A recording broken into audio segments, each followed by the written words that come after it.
Hola, buen día. Bueno, vamos a ir con la sesión 9, la P9 de este cursito de Antonio Blay, que le pusimos Cómo sanar tu vida. Y habíamos quedado en cómo tratar con el inconsciente, ¿se acuerdan? Antes de ayer fue, creo. Bueno, Antonio Blay dice que tratar con el inconsciente es como hacerlo con un niño pequeño. Y la forma de tratar con un niño pequeño es comprendiéndole y amándole.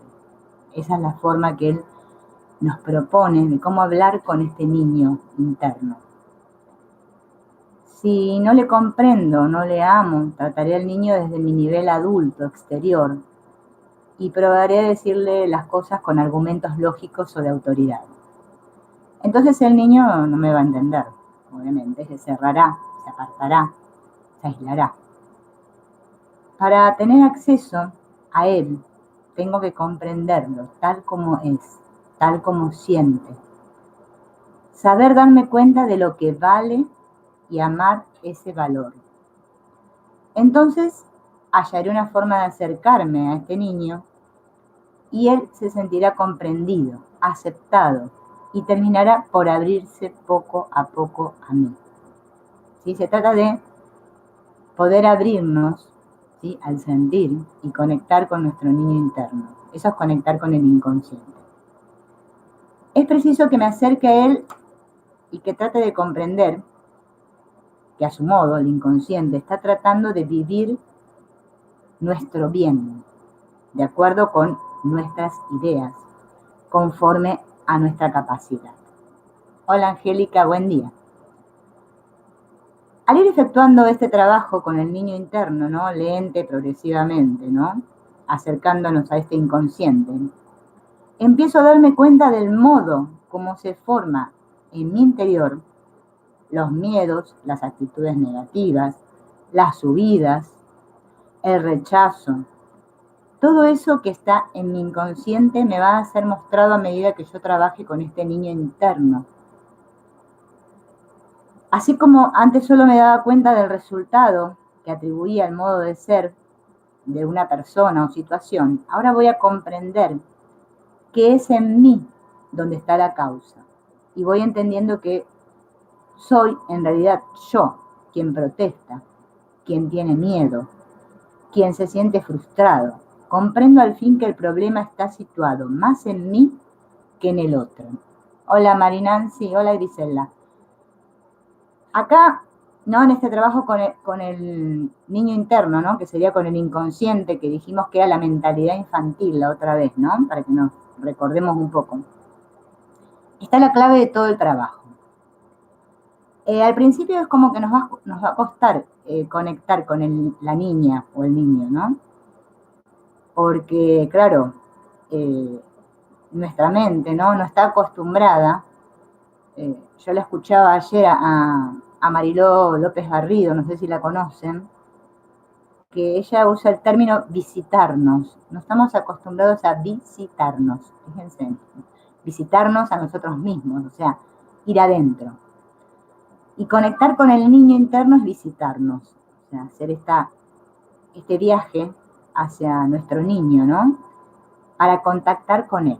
Si este contacto no se produce, siempre vamos a encontrar dificultades en el exterior, porque siempre es el niño, ¿no?, el que está reclamando, protestando, el que tiene el problema, la causa, ¿no? La causa está ahí. Entonces es de suma importancia aprender, porque es un aprendizaje que tenemos que hacer, a sentarnos un ratito todos los días, aunque sea 5 minutos, 10, y cerrar mis ojos, concentrarme en mi respiración, y después de varias respiraciones, ¿no?, ver si puedo conectar con alguna imagen de mi infancia, ¿sí?, algo que a mí me haya causado dolor, ¿sí?, algo que está ahí sin resolver. Esa situación, ¿no?, ¿se acuerdan cómo dijimos con el trabajo de reeducar el inconsciente? Me va a dar la pauta para que yo contacte con esa niña, le hable de una manera calma, ¿sí?, como dijimos acá al principio, ¿no?, que le muestre que yo la comprendo, que le diga que ella no es eso que ella cree ser. También escuchaba a Mariló que usaba el verbo, ¿no? Eres. Todos los eres que nos dijeron. Eres tonta, eres inútil, eres esto, eres el otro. Todos esos eres que nos han dicho de niños, que están grabados en nuestra mente inconsciente. Es importante que nos acerquemos a esta niña y le hablemos, ¿no? Como una madre lo haría, con dulzura, con comprensión. Y luego de hacer este trabajo, ¿no? De decirle que ella no es todos esos eres que cree ser, decirle lo que realmente es, que se acuerdan que eran los focos, que eres un foco de energía, un foco de inteligencia, un foco de amor, felicidad. Trabajar un poquito en el sentir, ¿no? ¿Qué significa sentir que somos todo eso, toda esa luz que realmente somos, ¿no? Pero transmitírsela a esa niña, para que la niña recuerde quién es. Esto es de suma importancia, porque si nosotros no hacemos ese trabajo con nuestro inconsciente, siempre vamos a tropezar con la misma piedra en el exterior, ¿no? Bueno, todas estas formas, ¿no? De comprensión, de apertura, culminarán en una actitud perfecta en la que yo podría mantener una mirada de observador atento ante todos los miedos, temores o deseos compulsivos que pudieran surgir de mi interior, sin reaccionar a ellos, como un observador, ¿sí? Para poder, como dijimos recién, ¿no? Tener esta actitud, ¿no? De consciente al inconsciente. Yo soy la que está observando a esa niña y la está atendiendo. Esto es como atenderse, prestarme atención. Porque si yo no me atiendo a mí misma o mismo, bueno, acá somos todas mujeres hoy, pero no me atiendo a mí misma, va a ocurrir que esa atención que carezco, que siento que me falta, que no me la di yo, la voy a buscar afuera, ¿sí? Entonces me voy a convertir en una persona que anda todo el tiempo pidiendo atención a los demás. Y bueno, y ese es el gran problema. Yo tengo que atenderme a mí primero para después poder darme a los demás. Esto lo hablamos en el otro video, pero bueno, para recordar, porque nos tenemos que recordar esto a cada rato. Aparte de este trabajo con el niño, ¿no? El niño interior, Antonio Blay nos propone otra técnica, otra práctica que podemos hacer para trabajar con el inconsciente, que se llama el autocondicionamiento. Autocondicionamiento. Dice que esta técnica, ¿no? Consiste en introducir en mi mente inconsciente los condicionamientos que neutralizan los negativos, que ya están ahí. ¿Por qué en mi interior están actuando con esa fuerza las ideas negativas? Por tanto, los impulsos y emociones adoptan esta forma negativa de miedo, de resentimiento, de agresión. ¿Por qué? Porque se han aceptado como una verdad. O sea, lo que dijimos antes, estos eres inútil, eres tonta, eres estúpido, eres incapaz. Bueno, todos esos eres que nos creímos, para nosotros, en nuestro inconsciente, son una verdad. Esa es una verdad para el inconsciente.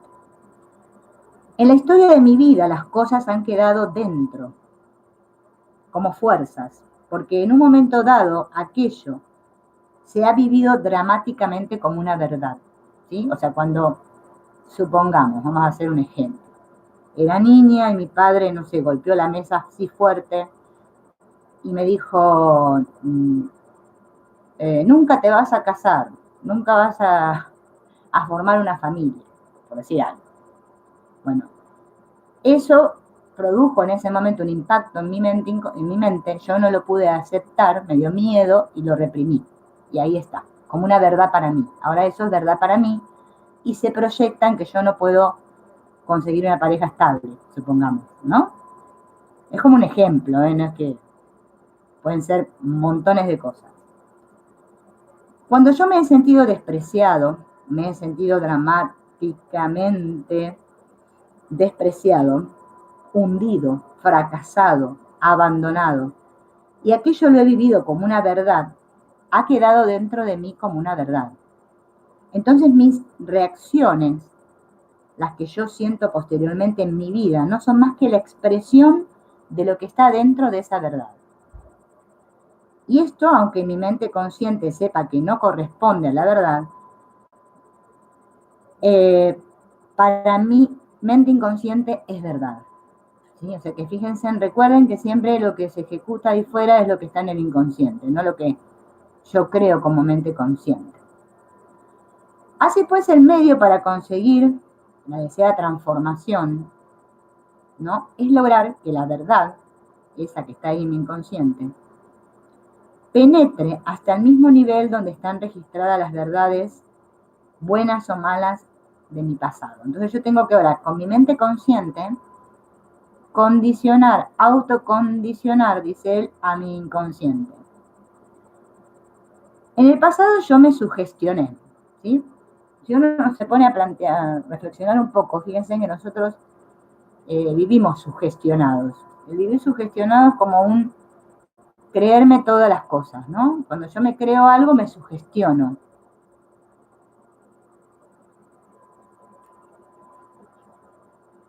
Es como un condicionamiento que tenemos, ¿no?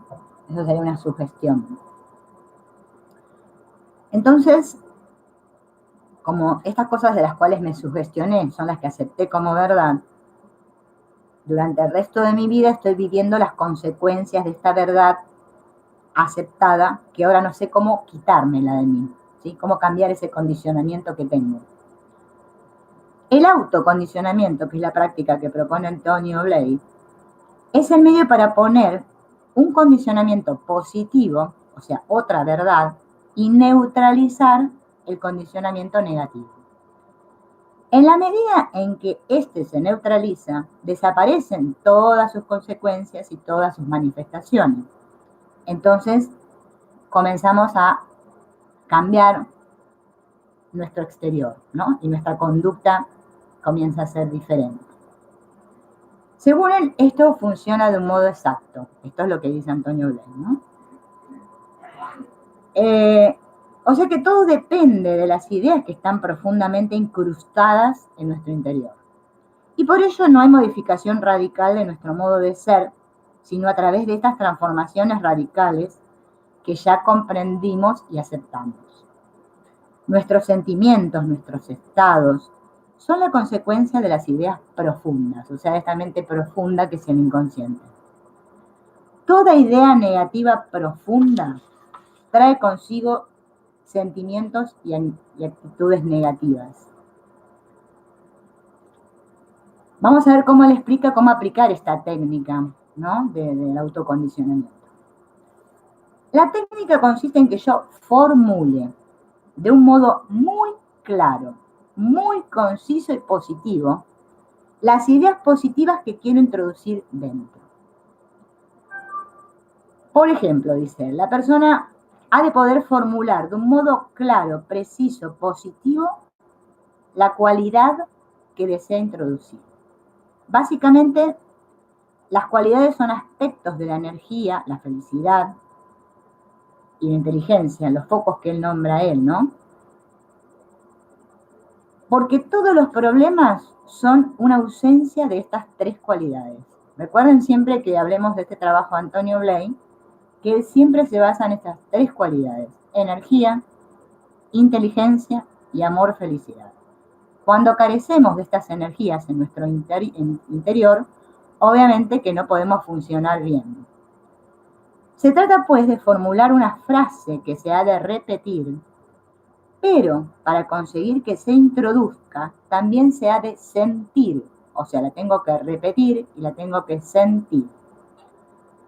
El sentimiento es la clave para la penetración en profundidad de las ideas, porque el sentimiento, todos los sentimientos, ¿no?, vienen del inconsciente. Y además de formular correctamente, de repetir y de sentir esta frase, ¿no? Tengo que imaginar cómo me sentiría, sobre todo, actuar esta cualidad cuando ya esté realizada, ¿sí? Internamente, ¿no?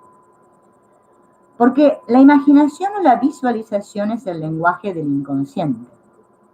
El inconsciente entiende mejor la imagen que las ideas. La imagen y el sentimiento son más eficaces para el inconsciente que todas las ideas juntas. Miren lo que nos dice acá, ¿no? También escuchaba a Marilo López Garrido que decía que el inconsciente se cree todo, ¿no? Todo lo que le decimos. Entonces hay que tener mucho cuidado cómo le hablamos a nuestro inconsciente. Por eso, vuelvo a repetir, tan importante este trabajo con el niño interno, porque ¿cómo me trato interiormente yo? ¿Cómo me trato? ¿Me sigo tratando a mí mismo como me trataron mis padres? Como eso que me grabaron, ¿no? Hola, Helen. ¿Cómo me trataron cuando era niña? Eres así, eres tonta, eres estúpida, eres incapaz, eres. Todos los eres, de los cuales yo ya los tengo grabados a fuego, ¿yo me sigo repitiendo eso en mi mente?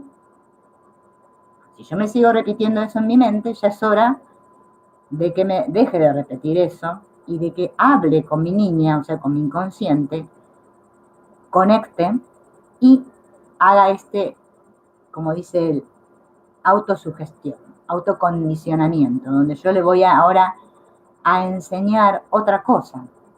O sea, me voy a enseñar otra cosa, porque hay uno solo, ¿no? Soy yo hablando conmigo mismo. Entonces, vamos a repetir.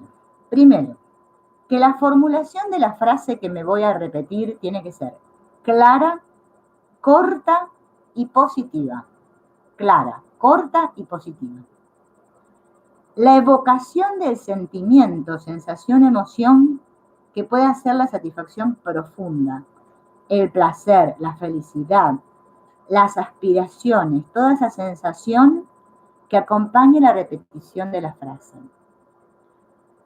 Y por tercero, ¿no? La imaginación o visualización activa de mí mismo, actuando, expresándome y poseyendo esa cualidad totalmente desarrollada en mí. Antonio Blay le da mucha importancia, ¿no? Y bueno, y todos los que trabajan con la escuela de Antonio Blay, porque es psicología transpersonal, ¿no? A cómo expresamos esto. Yo solamente puedo desarrollar aquello que ejercito, ¿sí? Esto lo vemos en todos los aspectos de la vida. Yo quiero tener un mejor físico, vamos a suponer, voy al gimnasio y ejercito mi cuerpo, ¿no? Quiero aprender a tocar la guitarra, tengo que ir a tomar clases de guitarra y practicar. Bueno, con lo espiritual es lo mismo. Si yo no trato de practicar, o sea, expresar este amor, ¿sí? Esta felicidad, esta energía, no la pongo en marcha en mi vida, no la expreso, no se ejercita, no se actualiza, dice él. Esto es actualizado. Me quedo así, pasivo. Por eso es tan importante como dijimos al principio, ¿se acuerdan de este curso? La actitud positiva y la autoconciencia. Que yo tome conciencia de mí y que en esa actitud interna positiva, que no es que piense positivo, recuerden que es que yo ponga mi voluntad, que quiera, ahí comienzo el trabajo. Entonces puedo llegar a hacer todos estos trabajos conmigo misma, porque es un trabajo conmigo misma, nada más. Entonces yo le hablo al inconsciente en un lenguaje que él entienda y le estoy dando nuevas verdades. La verdad de que yo soy seguridad, energía, decisión. La verdad de que yo actúo de acuerdo con esta seguridad, ¿no? No ser contradictorio. No es que yo le digo a mi niña que es segura y resulta que yo después actúo otra cosa acá en la forma, ¿no? El inconsciente necesita mucha repetición para que las nuevas verdades calen hondo, para que alcancen un nivel de profundidad. Recordemos que el inconsciente trabaja con el sentimiento y la imaginación. Esto hay que ponerlo en práctica. Todo no, porque todo muy lindo cuando lo leemos, cuando lo hablamos, pero resulta que cuando vamos a los papeles no hacemos nada. Entonces, si no lo practicamos, nada nos va a dar resultado. Bueno, les prometí que hoy íbamos a hablar también un poco de lo que es el amor. El amor, el amor. Otro tema con el amor. El verdadero amor, ¿sí?, que es el de que vamos a hablar ahora, tiene un poder transformante inmenso. Saben que solo el amor puede sanar, solo el amor sana. Es la única energía sanadora del universo. Pero el amor verdadero, ¿no? ¿Qué pasa? Nosotros tenemos un gran miedo al amor, eso ya lo sabemos. Muchas personas temen amar porque tienen miedo al dolor que pueda producirles luego la desilusión o el desengaño. ¿Cuántas veces no queremos amar a otros por temor a que después el otro nos pueda traicionar, ¿no? O me pueda desilusionar, sentir dolor, porque el otro me defraudó. Todos hemos tenido alguna experiencia desagradable en la que a una gran ilusión le ha seguido una gran frustración. Y esto hace que muchas personas adopten una posición de autoprotección, ¿sí? De mejor no amo para estar un poco más seguro. Y en función de esto no se entregan, no se deciden amar para evitar sufrir. Esto para que lo reflexionemos, ¿no? No quiero amar para evitar sufrir. Otras personas, entregadas a la acción, temen al amor porque lo confunden con el sentimentalismo y creen que lo que se llama amor debilita su capacidad de acción, les hace ceder ante cosas que van en perjuicio de su eficacia o les hace comprometerse en cosas arriesgadas o no suficientemente productivas, ¿no? Es como decir, ay, no. Si amo demasiado me voy a poner muy tonto, muy estúpido, y todos se van a aprovechar de mí. Bien. Reprimen entonces el amor, se intelectualizan y se refugian en el intelecto. Aunque muchas veces en lo que realmente se traduce esto es en la persona, ¿no?, calculadora, astuta. Lo malo del amor es que realmente no se puede vivir sin él. ¿Qué problema? ¿Vieron como la canción? No se puede vivir sin amor. Hay una canción que dice eso. Porque el amor no es algo que podemos tener o no tener. De la misma manera que no se puede tener o no tener inteligencia o voluntad. El amor lo tenemos todos tenemos el amor porque es nuestra naturaleza. Nadie no puede no tener amor. Podemos hacer un uso u otro del que tenemos, pero lo tenemos porque somos amor. Estos hechos de esta capacidad, o sea, es como que todos tenemos como amor como capacidad, ¿sí?, para entenderlo. Y no podemos hacer otra cosa más que amar, porque es nuestra naturaleza. Bien, pero resulta que el amor puede ser profundamente creativo o profundamente destructivo. Vamos a ver qué es el amor destructivo primero y después vemos qué es el amor creativo. El amor destructivo es el amor que es exclusivo. No, inclusivo, exclusivo. El amor exclusivo quiere decir que yo amo algo de un modo único, que solo amo eso. Y por lo tanto, al afirmarme yo del todo, solo en eso, automáticamente excluyo lo otro. Yo amo a mi familia, a los que son como yo, a los que piensan como yo, ¿sí?, a los que son de, no sé, de mi cuadro deportivo, a los que son de mi idea política. Yo amo a estos, a los otros no. Y a este amar algo, excluyendo lo otro, se le denomina odio. Odio. Pequeña palabrita, ¿no? Odio es amarse a sí mismo o algo de sí mismo, excluyendo lo otro. Y este odio puede tener muchos matices, desde un ligero resentimiento hasta la máxima hostilidad o agresividad manifiesta. También el amor es exclusivo cuando yo no amo con toda mi personalidad, sino solo con un sector de ella. Así puedo amar a alguien vitalmente, biológicamente, pero no efectivamente, no espiritualmente, no estéticamente y no intelectualmente, solo biológicamente. Pues bien, siempre que el amor se centra en algo excluyendo el resto, tiende a provocar la destrucción del resto. Esto quiere decir que de momentos es destructivo para los demás, para todos los demás, pero a la larga lo es también para mí mismo, porque el odio, el resentimiento, es una emoción de negación, es la imagen invertida del amor, es el amor con signo mental negativo, y como se trata de algo que yo tengo en mí y que alimento en mí, que mantengo en mí, me destruye a mí. El odio, pues, causa la primera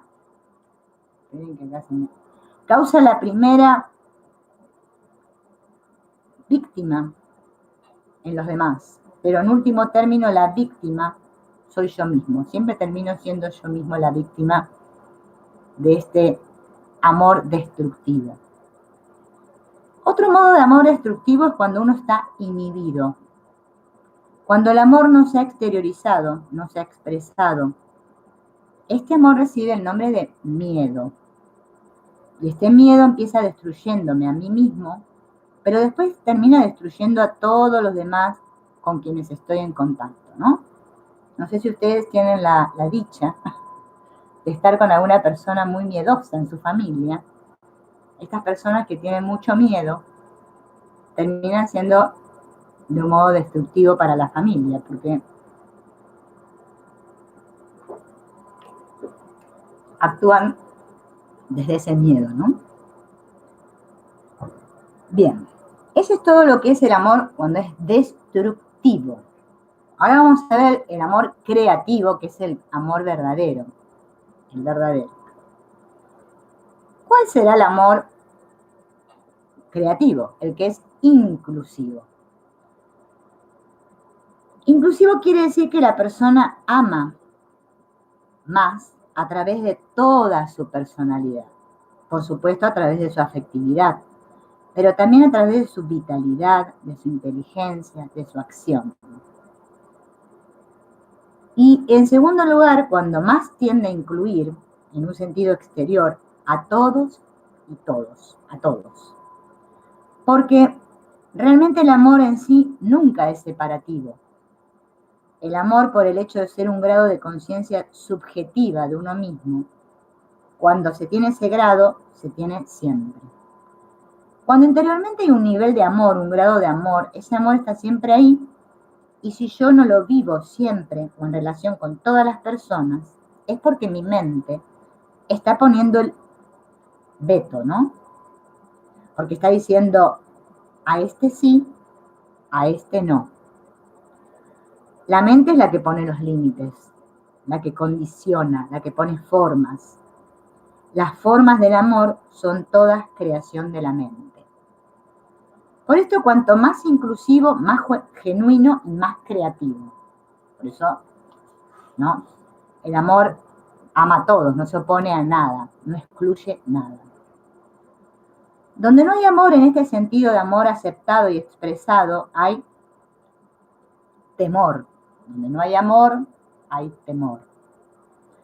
No olvidemos este principio. No podemos evitar el amor porque el amor es, junto con la inteligencia, junto con la energía, nuestra naturaleza. Todo el problema está en si yo acepto y doy paso a este amor o si tiendo a negarlo y a retenerlo. En este último caso, el amor se convierte en un elemento destructivo para mí, aun cuando yo haga esto para protegerme, para asegurarme, para sacar beneficio. No podemos ir en contra de lo que es nuestra naturaleza. ¿sí? Eso Antonio Bley le llama suicidio. O sea que nos estamos suicidando cada rato, porque vamos en contra de nuestra naturaleza, siempre temiendo al amor, ¿no? Ahora, cuando yo empiezo a ejercitar este amor que soy, esta energía de amor, felicidad que soy ya intrínsecamente, la pongo en práctica en mi vida diaria, ¿no? Va a traer unos efectos transformantes, por supuesto. Y él, dentro de los efectos, ¿no?, que nombra, ¿no?, es que me voy a dar cuenta que soy yo el que amo porque decido amar, como acto mío, no como un resultado de un estímulo agradable, no como reacción pasiva al exterior. Cuando yo aprendo esta actitud, mi propia conciencia de ser, mi propia potencia central se desarrolla y actualiza, ¿no? Es como la canción, amar amando. Solo puedo aprender a amar amando. Entonces yo puedo tener en la vida muchas cosas, tal vez todo lo que pueda desear, ¿no? Pero si en mí no hay amor, auténtico amor, yo viviré la vida y todos esos goces como algo cada vez más insulso, más frío, sin sentido. Y esto cuánta verdad tiene, ¿no? Porque cuántos niños, ¿no?, tienen todo, porque sus padres le pueden dar todo lo material, ¿no? Pero nunca le dieron amor. Y esos niños quizás sufren más que el que está, no sé, que no tuvo nunca nada, pero sí tuvo mucho amor. El amor es lo que da el sabor, el sentido interno de la vida. Cuando una persona se siente en un estado de frialdad, de escepticismo, de agnosticismo, vacía, hueca, aislada, sola, que ve la vida como un conjunto de sombras fantasmagóricas que se mueven solamente a merced de la ilusión, es que esta persona no ha descubierto todavía en su interior el sentido viviente del fuego del amor. El amor ilumina el sentido de todas las otras cosas, porque todo lo que existe es la expresión objetiva de esa realidad subjetiva que es el amor, o sea, de lo que yo soy. Esto es muy bonito lo que dice Antonio Bley. Bueno, eso sería sobre el amor, ¿no? Digamos que, ya me olvidé lo que les dije, el amor destructivo, el creativo y qué efectos tiene, ¿no? Pero él nos explica cómo podemos desarrollar el amor en nosotros mismos, porque hay que ejercitarlo, obviamente. Es difícil que el amor pueda crecer a base de recetas, no hay una receta que me diga, bueno, vos tenés que ser así, para ser amoroso. No. No hay una técnica, como quien aprende un poco de inglés o mecanografía, ¿no? Pero hay algo que podemos hacer, menos mal. Acá habla primero del amor a sí mismo, ¿no? A sí mismo. Y acá hay que prestar atención porque ese sí mismo no es el personaje. A sí mismo, o sea, a mí, a quien yo soy.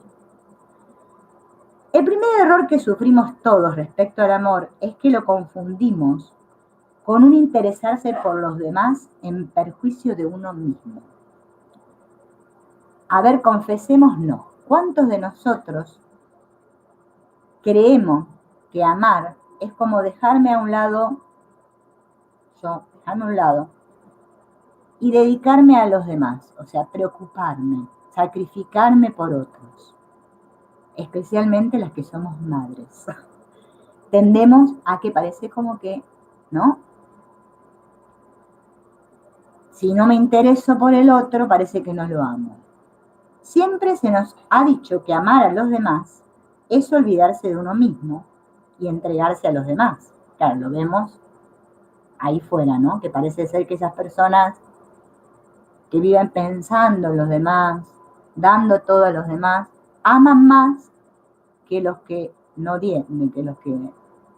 dan nada, ¿no? Vamos a ver esto tranquilos. Pero psicológicamente este concepto es erróneo. Si yo no desarrollo en mí el amor, que es mi conciencia de ser, yo no puedo amar a otro. Para amar a otro yo he de ser alguien que ame. Bien, si yo, no quiero apoyar acá en el teclado porque me sale esta cosa cada rato. Si yo no he llegado a esta realización profunda, a esta satisfacción mía de ser, de existir, y me obligo a interesarme por los demás, es cuando se produce como un regateo, una negociación. Ahora me intereso por mí, ahora me intereso por los demás. Bueno, un cachito por cada uno. Me engaño momentáneamente a mí mismo, demostrando interés por los que me rodean, cuando en realidad yo soy el objeto primordial de mi amor. Hasta que no satisfaga básicamente esta necesidad de sentirme ser y por lo tanto de vivir ese amor en mí mismo, no podré estar disponible y abierto auténticamente para los otros. Por eso tan importante trabajo con la niña interna, porque hasta que yo no me unifique, inconsciente y consciente, y sane todas esas heridas, todos esos eres que he dicho, que me han dicho y que me sigo repitiendo, ¿no? Voy a seguir amando mal, porque no me amo, todavía no me unifiqué. Y el amor, recuerden que es uno, no se opone a nada. ¿Quiere decir esto que hemos de vivir bajo la fórmula del egocentrismo, el egoísmo convertido en ideal, en bandera? No, en absoluto. El egoísmo es negativo, bueno, ya lo sabemos. Y no obstante, yo he de vivir esa plenitud mía como sujeto, porque en caso contrario estaré haciendo una comedia de amor toda mi vida. Miren esto, comedia de amor. ¿Cuántas veces vemos esas personas que parecen tan amorosas, ¿no? Que andan a los besos, te amo, ay, querida, y todo muy actuado el amor, y resulta que no pasa nada, no estoy amando. Una cosa es representar la obra de teatro, hola Rosario, y otra cosa es amar de verdad, porque para la obra de teatro ya tenemos todos los papeles asignados acá. Bien, ¿cuál es la solución? ¿Por qué tengo yo esta necesidad de estar pendiente de mí? Bien. Y no puedo contestar que es porque soy egoísta. No. ¿Por qué estoy pendiente de mí? Porque yo estoy buscando esa realidad y esa plenitud, que es mi primera necesidad básica, como ser humano, como ser consciente. Igual que si me faltara aire, lo primero que me interesaría sería respirar.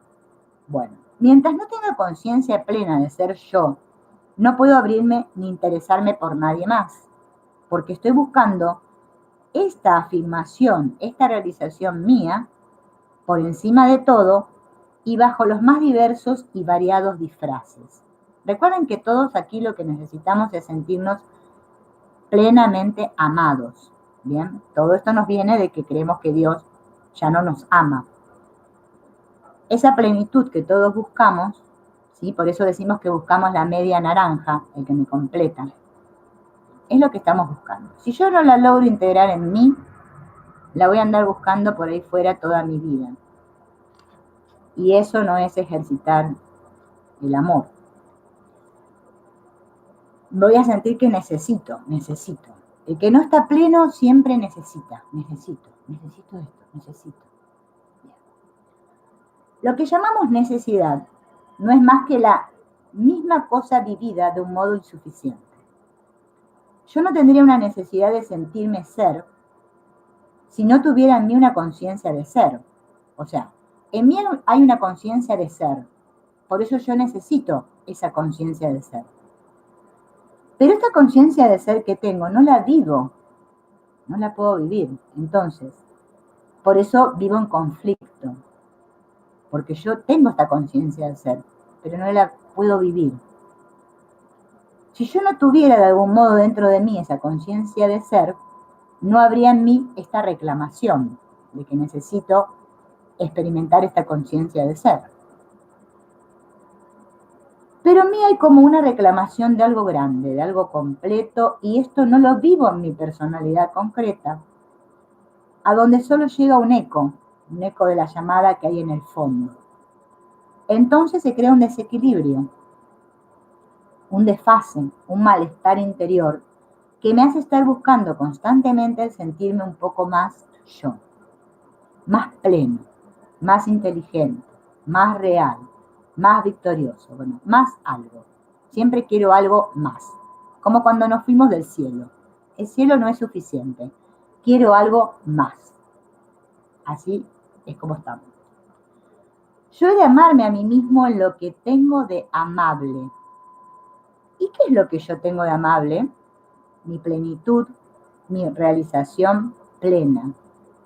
Yo estoy buscando esta plenitud y en el fondo estoy enamorado de esta plenitud que no tengo, que está por algún sitio, pero que no la vivo.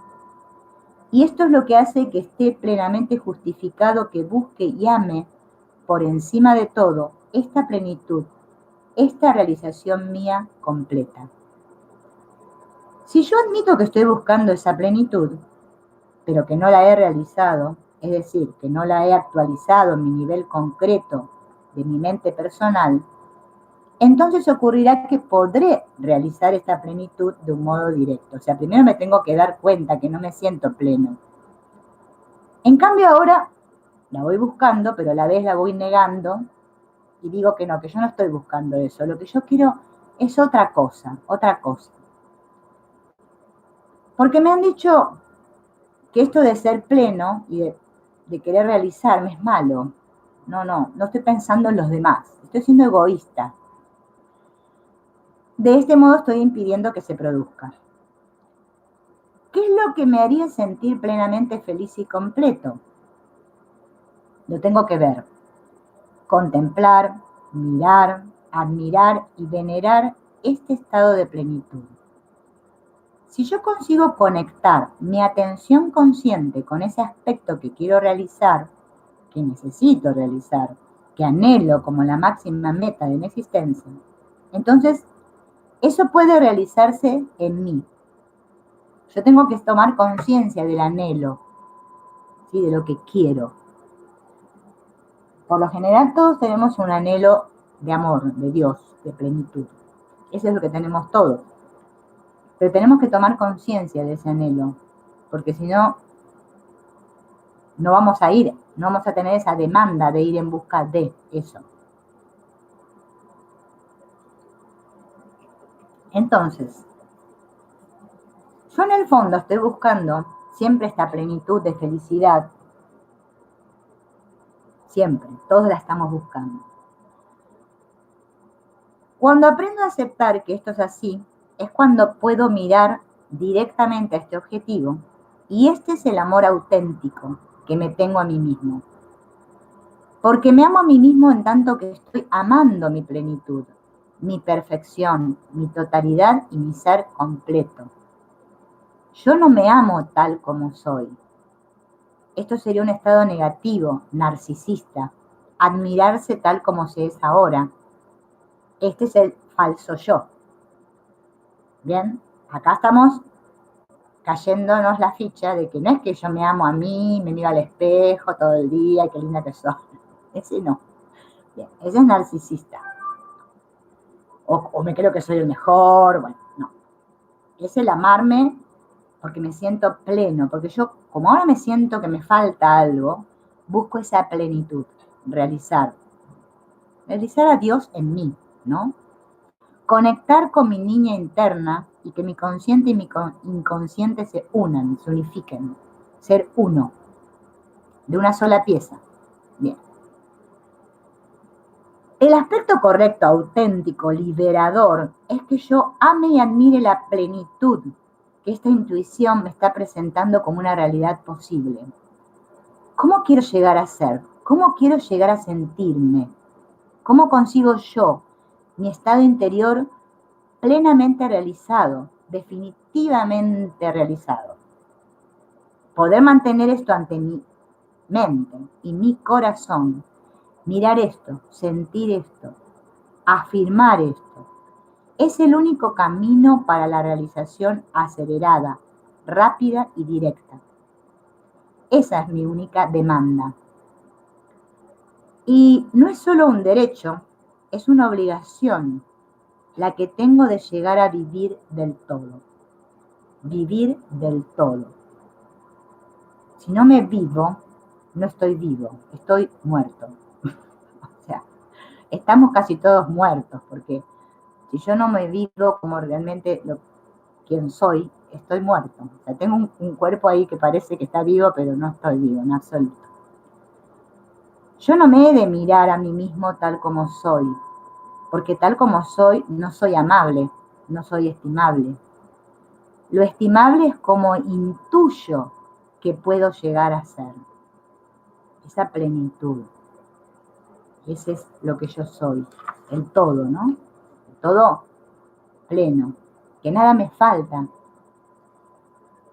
Cuando llego a la plenitud, puedo abrirme, me puedo abrir. Y esto es lo más natural, lo más inevitable que ocurre. Eso es despertar. Todos sabemos que cuando estamos contentos, satisfechos, aumenta nuestra necesidad de comunicación y de compartir lo que vivimos, ¿no es cierto? Cuando nos sentimos plenos, dichosos, felices porque sí, porque no hay ninguna razón externa que me esté dando la felicidad, que me siento que todo soy yo, pero todo como mente, ¿no? Entonces puedo abrirme al amor que soy y puedo darlo y puedo relacionarme desde ahí. Entonces estoy expresando el amor. Si no, es como que es como dijimos antes, una obra de teatro del amor. ¿Sí? No vamos a incursionar mucho ahora porque si no nos vamos del tema. Bien, entonces, cuando yo puedo abrirme a los demás, cuando puedo interesarme por ellos porque estoy viviendo o expresando mi grado de felicidad, de realidad, de energía, de comprensión, y lo estoy expresando en esta vinculación activa con los demás, entonces mi conciencia se expande, ¿sí? Porque ya no vivo la realidad como un pequeñito yo separado, sino que como una unidad mayor que me incluye a mí y a todos. Está creciendo esta conciencia de unidad. Ahí la estamos ejercitando. Si me decido a vivir pendiente de esa plenitud que es mi yo completo, realizado, porque ¿no? Voy a sentirme pendiente de los demás, pero porque también voy a ver la plenitud en los otros, ¿sí? No los voy a ver como algo diferente de mí o a alguien carente. Ay, voy a ayudar a este pobrecito, mira, pobrecito. No, ya no voy a ver así a los demás. Los voy a ver como yo me veo a mí, porque como yo me veo a mí es como voy a ver a los demás. Si yo soy pleno, voy a ver a los demás plenos. Entonces, porque lo que me ocurre a mí es lo que les ocurre a todos, que hay una plenitud que está intentando expresarse, que está intentando llenar esa personalidad y que no puede hacerlo porque la mente lo impide con sus pequeñas ideas negativas. Me doy cuenta entonces de que la persona que habitualmente contemplo es solo una parte, un aspecto de la expresión de algo mucho más grande que está queriendo expresarse. Es decir, lo mismo que me ocurre a mí, ¿sí? Todo eso, todo lo que yo estoy viviendo, todo este amor, esta inteligencia, energía, ¿no? La expreso y la manifiesto en mí.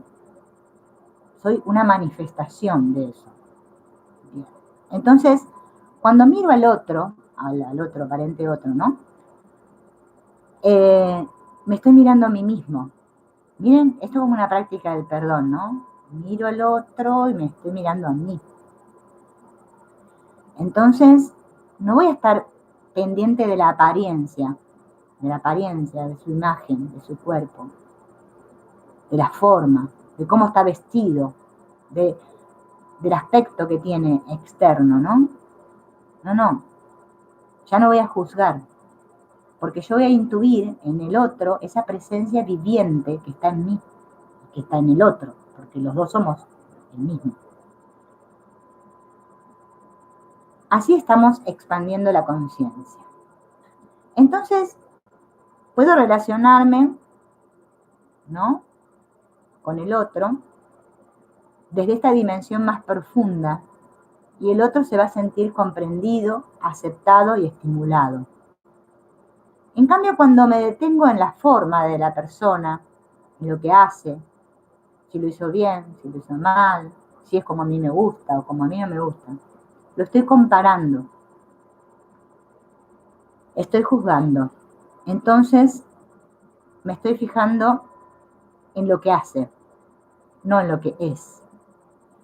Yo he de poder descubrir eso más grande en el otro porque lo vivo en mí. Y entonces la relación humana se convierte en algo creativo, en un descubrimiento constante que ayuda al otro y me ayuda a mí. ¿Sí? Es mutuo. Este amor no basta con sentirlo, hay que darle expresión, explicitarlo en nuestra mente y en nuestra acción. De lo contrario no se incorpora, no se integra. Entonces, yo he de poder afirmar esta aceptación profunda de la realidad de los demás, como antes tuve que aceptar mi realidad profunda de mí mismo, y expresar una actitud incondicional de buscar el bien de otros, que siempre también será mi bien. Entonces, nos hacemos bien entre todos. Ya no es que busco mi bien solo, sino el bien para todos. A esta actitud se la podría llamar actitud permanente de servicio. Servicio en el sentido profundo, ¿no? Es el camino para desarrollar nuestra capacidad de amar. Camino que pasa siempre por nuestro centro, por nuestra propia realización. Los resultados son extraordinarios.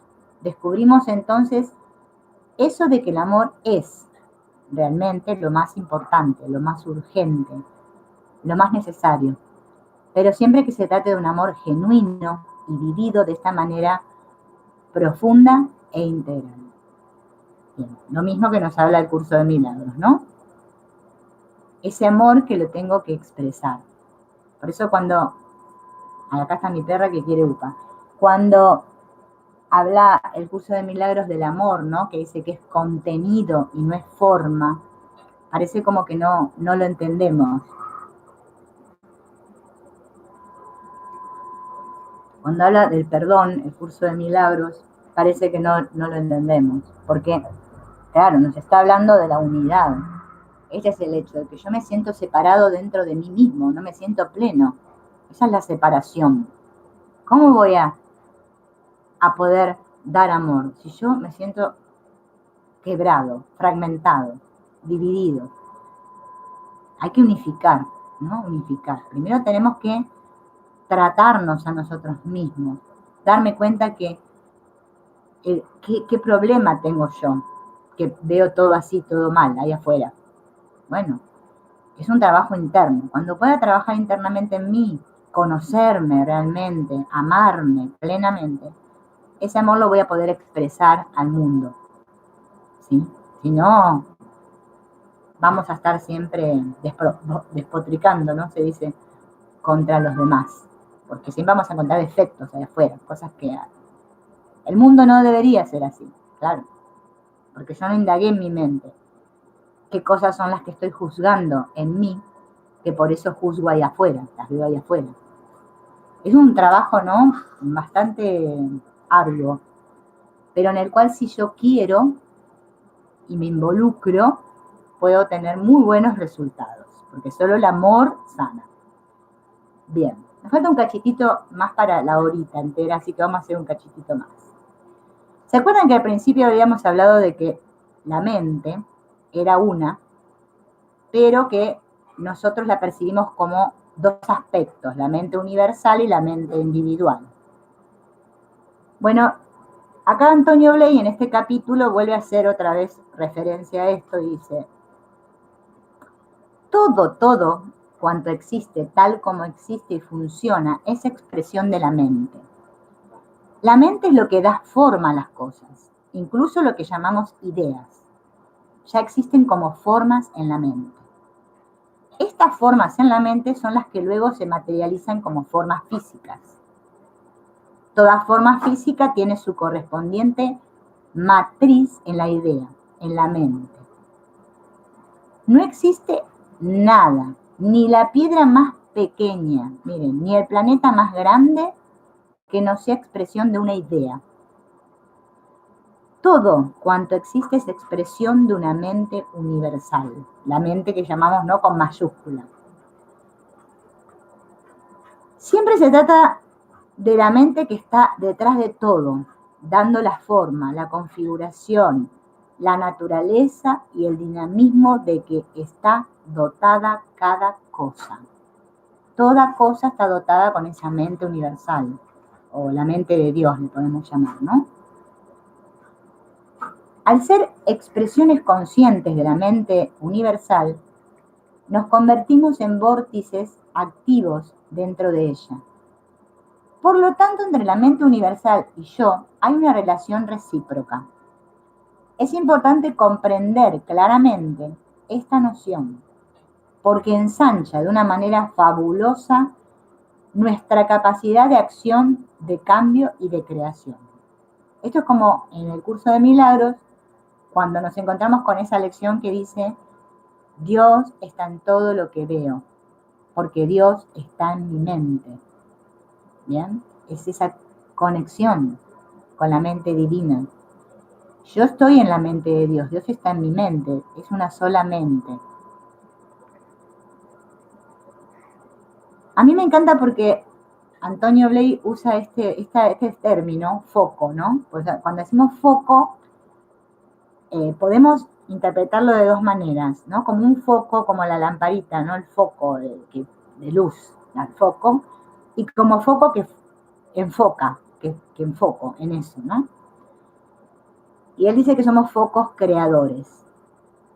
La separación que hacemos entre lo que llamamos yo y lo que llamamos los demás, la naturaleza, etc., es una distinción puramente mental.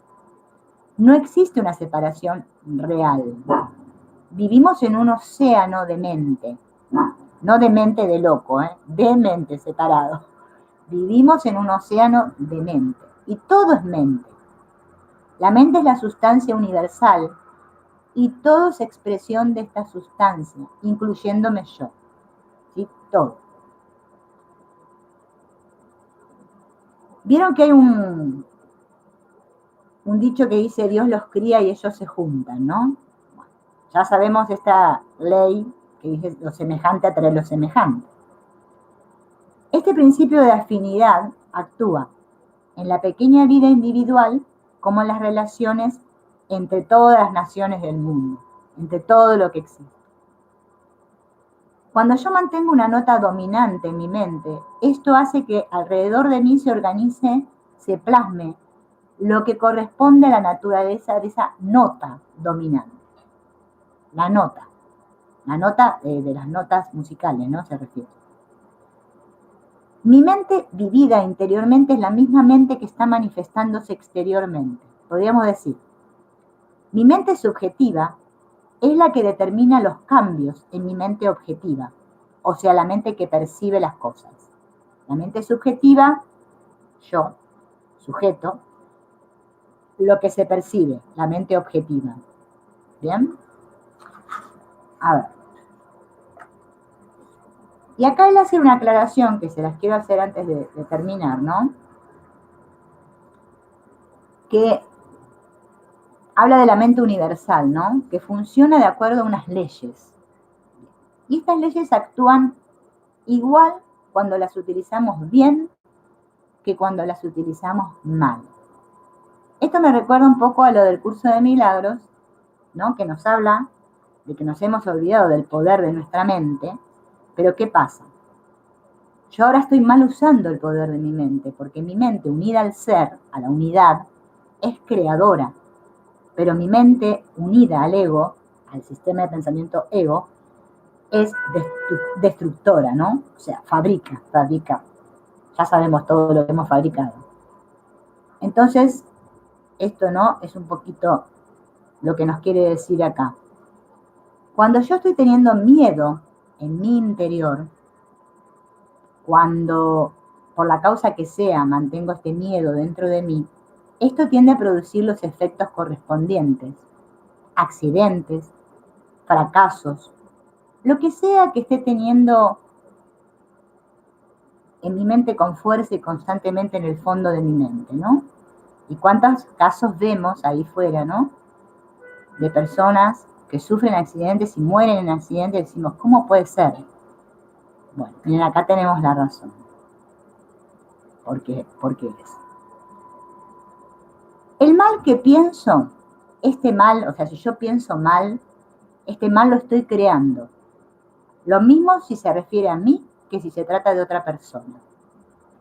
Y no olvidemos que muchas veces pensamos el mal, no con mala intención, no como efecto del odio, sino como efecto del miedo. Porque tenemos miedo, pensamos mal. El miedo es algo tan negativo como el odio, en todas sus facetas y grados. En la medida en que hay miedo en mí, en que hay hostilidad, estoy generando lo correspondiente a ese miedo y hostilidad en la forma. ¿En formas de qué? De accidentes, de desgracias, de sucesos, de cómo marchan las cosas ahí fuera en mi vida. La actitud interior sostenida es lo que determina inevitablemente el modo de funcionar de las cosas que nos atañen. Si en mí recelo, el exterior estaré creando situaciones de recelo, ambiguas, dudosas. Si yo tengo miedo de determinadas personas, estaré atrayendo a mi alrededor ese tipo de personas. Esto afecta tanto al modo humano de relación como al modo material de funcionamiento de las cosas. El problema del éxito o del fracaso está en que exista en la mente esa noción clara, afirmativa, positiva del éxito, o que por lo contrario esté alimentando desde siempre una idea de fracaso. Así pues, tanto si nos damos cuenta como si no nos damos cuenta, tenemos una gran responsabilidad con lo que nosotros estamos creando dentro de nuestra mente. ¿Bien? Y esto lo vamos a repetir para que nos quede. Esto hay que darle, ¿no?, repetición. Poder creador de la mente, unido al ser, con mayúscula, con S mayúscula, lo que soy, la unidad, poder creativo del amor total. Poder creador de la mente, separado desde este pequeñito yo, desde el sistema de pensamiento del ego, poder destructivo total. Voy a crear, sí, voy a crear de acuerdo con el ego. Fíjense en todas las pautas que nos da Antonio Bley acá, ¿no?, que nosotros nos olvidamos. Entonces, la persona que piensa en el mal de los demás está perjudicando a los demás, pero sobre todo se perjudica a ella misma. Porque pensar mal respecto a los demás es introducir ideas negativas dentro de uno mismo, que aunque se refieran a otro, esas ideas negativas me negativizan a mí. Por eso, cuán importante es la práctica del perdón. ¿Qué significa? Que si yo estoy teniendo pensamientos de ataque hacia otros, que creo que son otros, porque obviamente nosotros creemos que los otros son otros, todo eso que yo estoy enviando ahí, mis pensamientos de ataque, me regresa. Entonces, tomar conciencia. ¿Cómo me estoy pensando? ¿Cómo me estoy relacionando en mi mente con los demás? ¿Sí? Por eso es mejor practicar el perdón. Siempre es mejor perdonar. Perdonar en mi mente, ¿no? Y para cerrar vamos a decir algo que, una palabra que me gusta mucho que utiliza Antonio Bley también, que dice que somos una semilla, una semillita. Nosotros somos una semilla que contiene dentro de sí toda la vitalidad del árbol completo, perfectamente desarrollado. ¿Bien? Cuando yo planto una semilla, yo sé que esa semilla me va a dar un árbol o una planta X, ¿no? Porque tiene todo para desarrollarse. Nosotros somos como esa semilla. La mente universal está queriendo esa plenitud, el desarrollo completo, perfecto y el estado interno correspondiente a esa perfección de totalidad. Para eso estamos, para eso vinimos, para desarrollar esa plenitud, para expresarla, vivirla, sentirla, para amar. No vinimos para otra cosa. Todo lo que yo no ejercite, no desarrollo, no se expresa, no puedo vivirlo. No lo voy a ver manifestado ahí afuera, porque no lo estoy ejercitando. Pero yo tengo todo el potencial. Todo el potencial está en mi mente, en lo que soy. Lo traje todo. ¿Bien? Como dice el curso de milagros, tener y ser es lo mismo. Es lo mismo. Lo que soy es lo que tengo es lo que soy. No son dos cosas separadas. Entonces, practicar desde ahí. Hoy vamos a ver si todo esto que dijimos hoy lo podemos poner en práctica, porque eso es lo importante, si no, no pasa nada. Poner en práctica todo este poder creativo del amor, este trabajo que dijimos con el inconsciente, con el autocondicionamiento, lo que dijimos de la niña interior, todo eso que se habló hoy, ponerlo en práctica para que en el próximo, la otra que sería la parte 10, ¿no? Porque estamos en la 9. En la 10 ya entraríamos en, acá habla un poco más sobre la ley universal, ¿no? Bueno, sigue hablando de este tema un poquito más, y entraríamos en la parte de la oración, porque él nos explica que la oración tiene un poder transformante, pero la verdadera oración, ¿no? La que explica acá Antonio Blake, que está muy buena y nos va a sorprender. Bueno, eso lo veremos en el 10, ¿sí? Veremos cuándo lo hacemos, si mañana o no sé. Porque hoy es jueves, ¿no? Bueno, veré. Si mañana se puede y si no, no será. Será la semana que viene. Bien. Bueno, los saludo con un beso. Nos veremos en la próxima. Y a practicar todo esto que se habló hoy. Vamos a ver si lo podemos llevar a la práctica. Chao.